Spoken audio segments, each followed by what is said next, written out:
एक दोस्त ही दोस्त का खून का प्यासा बन गया है। क्यों? क्योंकि एक जिहादी है और दूसरा हिंदू है। ये जो कट्टरपंथी जिहादी तत्व जो है न सिर्फ हिंदुओं को मार रहे हैं बल्कि वहां की प्रॉपर्टी को भी जबरदस्त तरीके से नुकसान पहुंचा रहे हैं। माइनॉरिटीज के ऊपर बांग्लादेश के अंदर इस तरह की मॉब लिंचिंग हत्याएं हो रही है, उसके खिलाफ सख्त कार्रवाई करे। भारत सरकार भी इसका संज्ञान ले, क्योंकि भारत और बांग्लादेश एक बॉर्डर है। वहाँ का जो इफेक्ट है भारत पे ना आए तो भारत की सरकार को भी उचित कदम उठाना चाहिए। बांग्लादेश अब हेट क्राइम्स का अड्डा बनता चला जा रहा है। एक दोस्त ही दोस्त का खून का प्यासा बन गया है। क्यों? क्योंकि एक जिहादी है और दूसरा हिंदू है। क्योंकि एक जो है जो इंसानियत के नाम पर और एक दब्बा है और मजहब के नाम पर वो सब कुछ करने को तैयार है। ये जो मजहबी हिंसा है आखिरकार कितने लोगों की जान लेगी? उस बांग्लादेश के अंदर जो कि बंगाली संस्कृति के लिए जाना जाता है, वहां सारी की सारी बंगाली संस्कृति को ध्वस्त करने के जो सुनियोजित षड्यंत्र चल रहे हैं वो बेहद खतरनाक है। जिस प्रकार से वहां पर ईश निंदा के नाम पर किसी को भी फंसाओ और गोली मार दो, जलाओ और जश्न मनाओ। आखिरकार कब तक चलेगा? ये बेहद शर्मनाक है। और मजे की बात यह है कि बांग्लादेश की सरकार इन सब चीजों में मूकदर्शक है। ये जो कट्टरपंथी जिहादी तत्व जो है न सिर्फ हिंदुओं को मार रहे हैं बल्कि वहां की प्रॉपर्टी को भी जबरदस्त तरीके से नुकसान पहुंचा रहे हैं। इन अकल के अंधों को यह नहीं पता कि आखिरकार जिस प्रॉपर्टी को आप नुकसान पहुंचा रहे हैं, जिन लोगों को मार रहे हैं, वो आखिरकार हैं तो बांग्लादेश के ही लोग ना। कोई विदेशी तो है नहीं, कोई इन्फिल्ट्रेटर तो है नहीं। आपका कोई नुकसान तो किया नहीं उन्होंने। अभी रिसेंटली जो जिनकी किलिंग कल हुई है उसका एक ही कसूर था।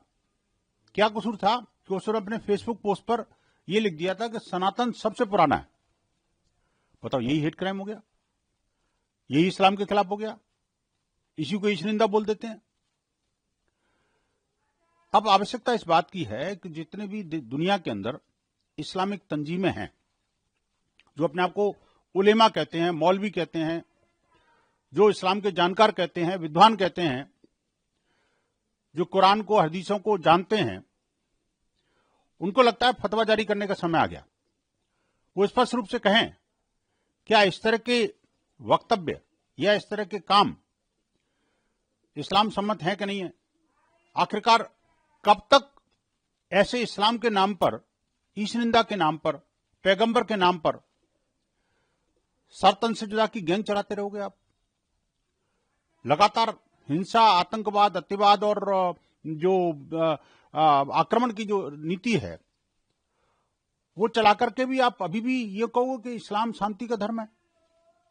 ये इसको बहुत गंभीरता के साथ समझना पड़ेगा और वर्ल्ड कम्युनिटी को भी। और मैं कहूंगा कि वो ओआईसी कहां छुपे हुए हैं। जो इस्लामिक कंट्री अपने आप को कहते हैं, थोड़ा सा भी कहीं कुछ होता है तो चिल्ला जाते हैं और इस्लाम के नाम पर जो हिंसा और पापाचार जो हो रहा है उस पर पूरी तरह से चुप्पी साध लेते हैं। ये अब नहीं होगा। किसी को कायदा कानून अपने हाथ में लेने का अधिकार नहीं रहे।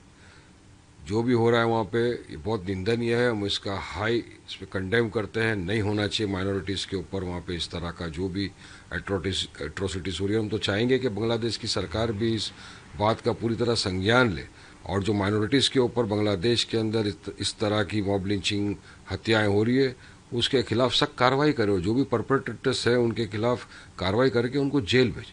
और हम तो ये भी चाहेंगे कि भारत सरकार भी इसका संज्ञान ले, क्योंकि भारत और बांग्लादेश एक बॉर्डर है। वहाँ का जो इफेक्ट है भारत पे ना आए तो भारत की सरकार को भी उचित कदम उठाना चाहिए कि वहाँ की जो माइनॉरिटीज़ है उसका प्रोटेक्शन हो। और साथ ही साथ हम ये भी चाहेंगे कि देखिए हमारे देश के भारत के अंदर भी आप देखिए आए दिन कभी जीएसआर के नाम पे, कभी गाय के गोश्त की सिर्फ शक के नाम के ऊपर किसी मुसलमान का मॉब लिंचिंग कर दिया जाता है, तो उसका भी कंडेमनेशन होना चाहिए। हर वायलेंस का कंडेम करता हूँ मैं और हमेशा करता रहूँगा। वायलेंस करने का किसी को अधिकार नहीं है। सबको कायदा कानून पालन करना चाहिए, किसी को भी कायदा कानून अपने हाथ में लेने का अधिकार नहीं।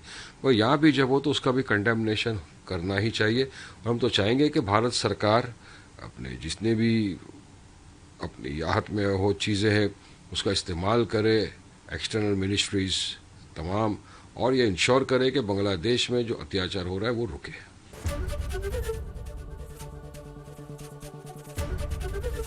एबीपी गंगा, खबर आपकी, जुबान आपकी।